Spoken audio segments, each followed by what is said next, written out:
சூரத்து தீன் அத்தியாயம் 95. அத்தி மக்காவில் அருளப்பெற்றது. வசனங்கள் 8. திருக்குர்ஆனின் 95வது அத்தியாயம் அத்தி அத்தியாயம் ஆகும். நபி ஸல்லல்லாஹு அலைஹி வஸல்லம் அவர்கள் மக்காவிலிருந்து மதீனாவிற்கு புலம்பெயர்ந்து ஹிஜ்ரத் செல்வதற்கு முன்னர் அருளப்பெற்ற மக்கி அத்தியாயமாகும். இதில் 8 வசனங்கள் இடம்பெற்றுள்ளன. தொழுகையில் அத்தீன் அத்தியாயம். பராவு பின் ஆசிஃப் ரலியல்லாஹு அன்ஹு அவர்கள் கூறியதாவது, நபி ஸல்லல்லாஹு அலைஹி வஸல்லம் அவர்கள் பயணத்தின் போது நிறைவேற்றும் கடமையான தொழுகைகளில் 2 ரகாத்துக்களில் ஒன்று வத்தீனி வஸ்ஸைத்தூன் என தொடங்கும் 95வது அத்தியாயத்தை ஓதுவது வழக்கம். நபி ஸல்லல்லாஹு அலைஹி வஸல்லம் அவர்களை விட மிகவும் இனிய குரலில் அல்லது மிகவும் இனிய ஓதல் முறையில் வேறெவரும் ஓத நான் கேட்டதில்லை. அளவிலா அருளாளன் நிகரில்லா அன்புடையோன் அல்லாஹ்வின் திருப்பெயரால். அத்தி மீது ஆணையாக, ஆலிவ் மரம் மீது ஆணையாக, சினாய் மலை மீது ஆணையாக, பாதுகாப்பான இந்நகரம் மீது ஆணையாக, நிச்சயமாக நாம் மனிதனை மிகவும் அழகான வடிவமைப்பில் படைத்தோம். பின்னர் அவனை கீழானவர்களிலும் கீழானவனாக நாம் மாற்றினோம். இறை நம்பிக்கை கொண்டு நல்லறங்கள் புரிந்தோரை தவிர அவர்களுக்கு முடிவுறா பிரதிபலன் கிடைக்கும். மனிதா, இதற்கு பிறகும் பிரதிபலன் உண்டு என்பதை நம்பாமல் உன்னை மறுக்க வைத்தது எது? அல்வா நீதியாளர்களுக்கெல்லாம் மேலான நீதியாளன் அல்லவா? இங்கு உயர்ந்தோன் அல்வா முதலாவது வசனத்தில் அத்தி மீது ஆணையாக, ஆலிவ் மரம் மீது ஆணையாக என சத்தியம் செய்கின்றான். இந்த வசனத்தில் அத்தி என்பதை குறிக்க அத்தீன் என்னும் சொல் மூலத்தில் ஆளப்பட்டுள்ளது. இச்சொல் எதை குறிக்கிறது என்பது தொடர்பாக திருக்குர்ஆன் விரிவுரையாளர்களிடையே பல்வேறு கருத்துகள் காணப்படுகின்றன. அத்தீன் என்னும் சொல் டமாஸ்கஸ், திமஷ்க் நகரத்தின் குறிக்கிறது என்று சிலர் கூறுகின்றனர். வேறு சிலர் அது டமாஸ்கஸ் நகரத்தில் உள்ள ஒரு மலையை குறிக்கிறது என்கிறார்கள். குர்துபி ரஹ்மத்துல்லாஹி அலைஹி அவர்கள் அது குகைவாசிகளின் பள்ளிவாசலை குறிக்கிறது என்று கூறியுள்ளார்கள். இப்னு அப்பாஸ் ரலியல்லாஹு அன்ஹு அவர்கள் அத்தீன் என்பது ஜூதி மலையின் மீதுள்ள இறை தூதர் நூஹ் அலைஹி பள்ளிவாசலை குறிக்கிறது என்று கூறியதாக அறிவிக்கப்பட்டுள்ளது. முஜாஹித் ரஹ்மத்துல்லாஹி அலைஹி அவர்கள் அத்தீன் என்பது நீங்கள் உட்கொள்கின்ற அத்தியை குறிக்கிறது என்று கூறியுள்ளார்கள். அடுத்து ஆலிவ் மரம் என்பதை குறிக்க அஸ்ஸைத்தூன் என்னும் சொல் மூலத்தில் ஆளப்பட்டுள்ளது. இச்சொல் ஜெருசலேத்தில் உள்ள பைத்துல் முகத்திஸ் பள்ளிவாசலை குறிக்கிறது என்று கதாதா ரஹ்மத்துல்லாஹி அலைஹி அவர்கள் கூறுகிறார்கள். முஜாஹித், இக்ரிமா ஆகியோர் அஸ்ஸைத்தூன் என்பது நீங்கள் எதிலிருந்து எண்ணெயை பிழிந்தெடுக்கிறீர்களோ அந்த ஒலிவ மரத்தை குறிக்கிறது என்று தெரிவிக்கின்றனர். சினாய் மேல் ஆணை. அடுத்த வசனத்தில் சினாய் மலை மீது ஆணையாக என்று அல்லாஹ் குறிப்பிடுகின்றான். இந்த வசனத்தில் சினாய் மலை என்பதை குறிக்க தூரி சீனின் என்னும் சொற்றொடர் மூலத்தில் இடம்பெற்றுள்ளது. இது இறை தூதர் மூசா அலை அவர்கள் எந்த மலையில் நின்று அல்லாஹுடன் உரையாடினார்களோ அந்த மலையை குறிக்கிறது. இந்நகரம் மேல் ஆணை. அடுத்த வசனத்தில் பாதுகாப்பான இந்நகரத்தின் மீது ஆணையாக என்று அல்லாஹ் குறிப்பிடுகின்றான். பாதுகாப்பான இந்நகரம் என்பது மக்காவை குறிக்கிறது. இவ்வாறு இப்னு அப்பாஸ் ரலியல்லாஹு அன்ஹு அவர்கள், முஜாஹித் ரஹ்மத்துல்லாஹி அலைஹி ஆகியோர் தெரிவிக்கின்றனர். முன்னோடி அறிஞர்களில் சிலர் அறிவிப்பதாவது, மேற்கண்ட 3 வசனங்களும் 3 இடங்களை குறிக்கின்றன. அவற்றில் ஒவ்வொரு இடத்திற்கும் மன துணிவு உடையோரும் மாபெரும் மார்க்க நெறிகள் வழங்கப்பெற்றோருமான இறை தூதர்கள் ஒவ்வொருவரை அல்லாஹ் அனுப்பினான். அவற்றில் முதலாவது அத்தியும் ஆலிவ் மரமும் விளையும் இடமாகும். அது பைத்துல் முகத்திஸ் ஜெருசலேம் ஆகும். அங்குதான் மரியமின் மைந்தர் ஈசா அலை அவர்களை அல்லாஹ் நபியாக அனுப்பினான். இரண்டாவது சினாய் மலை இருக்கும் பகுதியாகும். அந்த மலையின் மீதுதான் அல்லாஹ் தன் தூதர் மூசா பின் இம்ரான் அலை அவர்களுடன் உரையாடினான். மூன்றாவது மக்கா ஆகும்.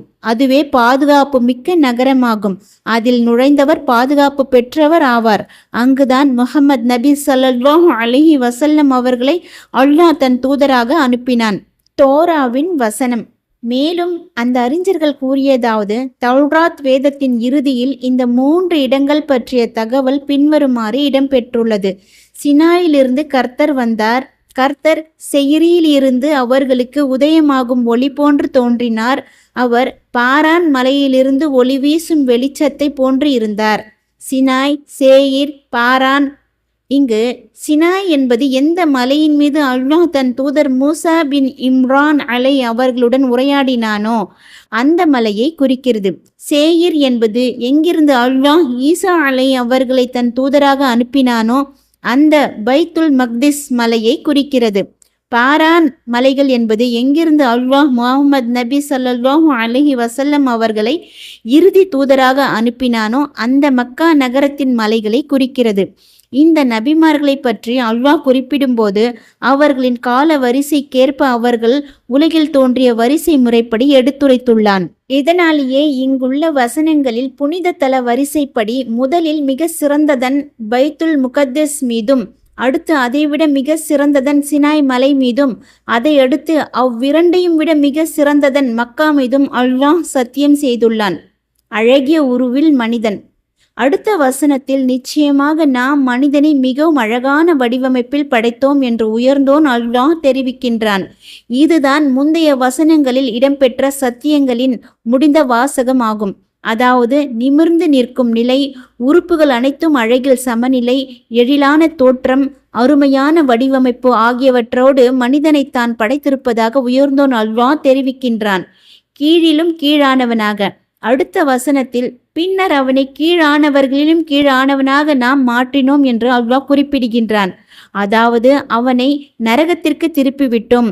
இவ்வாறு முஜாஹித், ஹசன் அல் பசரி, அபுல் ஆலியா, அப்துல் ரஹ்மான் பின் ஜைத் ரஹ்மத்துல்லாஹி முதலானோர் பொருள் கூறுகின்றனர். அதாவது இந்த அழகோடும் வனப்போடும் இருக்கும் மனிதன் அல்லாஹை வழிபடவும் இறை தூதர்களை பின்பற்றி நடக்கவும் மறுக்கும் போது அவன் இறுதியில் போய் சேருமிடம் நரகம்தான். இதனாலேயே அடுத்த வசனம் இறை நம்பிக்கை கொண்டு நல்லறங்கள் புரிந்தோரை தவிர என்று விதிவிலக்காக கூறுகின்றது. வேறு சிலர் பின்னர் அவனை கீழானவர்களிலும் கீழானவனாக நாம் மாற்றினோம் என்னும் வசனத்திற்கு அவனை தள்ளாத வயதுக்கு தள்ளிவிட்டோம் என்று பொருள் கூறுகின்றனர். மேற்கண்ட இரு பொருட்களில் முதலாவது பொருளையே இப்னு ஜரீர் ரஹ்மத்துல்லாஹி அலைஹி அவர்கள் தேர்ந்தெடுத்துள்ளார்கள். ஏனெனில் தள்ளாத வயதுக்கு தள்ளினோம் எனும் இந்த இரண்டாவது பொருளே இங்கு குறிக்கோளாக இருப்பின் அதிலிருந்து இறை நம்பிக்கையாளர்களை விதிவிலக்கு செய்வது பொருத்தமாக இருக்காது. ஏனெனில் தள்ளாத வயது என்பது இறை நம்பிக்கையாளர்கள் சிலரையும் விடுவதில்லை. மாறாக நாம் மேலே கூறிய முதலாவது கருத்தே இங்கு கருத்தில் கொள்ளப்படும். அந்த வகையில் இந்த வசனமானது காலத்தின் மீது ஆணையாக நிச்சயமாக மனிதன் இழைப்பில் இருக்கின்றான், இறை நம்பிக்கை கொண்டு நல்லறங்கள் புரிந்தோர் தவிர என்னும் வசனங்களை போன்று அமைந்துள்ளது. முடிவுறாத நிம்மதியில் நல்லோர். அடுத்த தொடரில் அவர்களுக்கு முடிவுறாத, அதாவது இடையில் துண்டிக்கப்படாத பிரதிபலன் கிடைக்கும் என்று அல்லாஹ் கூறுகின்றான். அடுத்த வசனத்தில் இதற்கு பிறகும் பிரதிபலன் உண்டு என்பதை நம்மால் உன்னை மறுக்க வைத்தது எது என்று அல்லாஹ் வினவுகின்றான். அதாவது மனிதா, மறுமையில் பிரதிபலன் வழங்கப்படுவதை நம்மால் உன்னை எது மறுதளிக்க வைக்கிறது? நீ படைப்பின் தொடக்கம் பற்றி அறிந்திருக்கிறாய். தொடக்கத்தில் படைப்பதற்கு சக்தி பெற்றவன் ஒருபடி மேலாக மறுபடியும் படைப்பதற்கு சக்தி பெற்றவன்தான் என்பதும் உனக்கு தெரியும். அப்படி இருந்தும் இதையெல்லாம் நன்கறிந்து கொண்டே மறுமையை நம்ப மறுப்பதற்கு உன்னை எது தூண்டுகிறது? மன்சூர் பின் அல் முஅதமிர் ரஹ்மத்துல்லாஹி அலைஹி அவர்கள் கூறியதாவது, நான் முஜாஹித் ரஹ்மத்துல்லாஹி அலைஹி அவர்களிடம் இதற்கு பிறகும் பிரதிபலன் உண்டு என்பதை நம்மால் உன்னை மறுக்க வைத்தது எது என்னும் வசனம் நபி ஸல்லல்லாஹு அலைஹி வஸல்லம் அவர்களையா குறிக்கிறது என வினவினேன். அதற்கு அன்னார், அல்லாஹ் பாதுகாப்பானாக, அது பொதுவாக மனிதனையே குறிக்கிறது என்று விடையளித்தார்கள். நீதியாளர்களுக்கெல்லாம் மேலான நீதியாளன். அடுத்த வசனம் அல்லாஹ் நீதியாளர்களுக்கெல்லாம் மேலான நீதியாளன் அல்லவா என்று கேட்கிறது. அதாவது அல்லாஹ் யாருக்கும் அநியாயமோ அநீதியோ இழைக்காத நீதிமான்களுக்கெல்லாம் மேலான நீதிமான் இல்லையா? அல்லாஹ் தனது நீதியின் ஓர் அம்சமாகவே மறுமை நாளை ஏற்படுத்தியுள்ளான். அப்பொழுது இவ்வுலகத்தில் அநீதி இழைக்கப்பட்டவருக்கு அநீதி இழைத்தவர்களிடமிருந்து அவன் நீதி பெற்று கொடுப்பான். நபி ஸல்லல்லாஹு அலைஹி வஸல்லம் அவர்கள் உங்களில் ஒருவர் வத்தீனி வஸ்ஸைத்தூன் என்னும் அத்தியாயத்தை ஓதி அதன் இறுதி வசனமான அல்லாஹ் நீதியாளர்களுக்கெல்லாம் மேலான நீதியாளன் அல்லவா எனும் வசனத்தை அடைந்தால் ஆம், அதற்கு சாட்சி பகர்வோரில் நானும் ஒருவன் ஆவேன் என்று சொல்லட்டும் என்று கூறினார்கள். அபு ஹுரைரா அவர்கள் அறிவிக்கும் இந்த நபிமொழி முன்பே இடம்பெற்றுள்ளது. வத்தீனி வஸ்ஸைத்தூன் அத்தியாயத்தின் விரிவுரை இத்துடன் நிறைவுற்றது. புகழும் உதவியும் அல்லாஹுக்கே உரியன.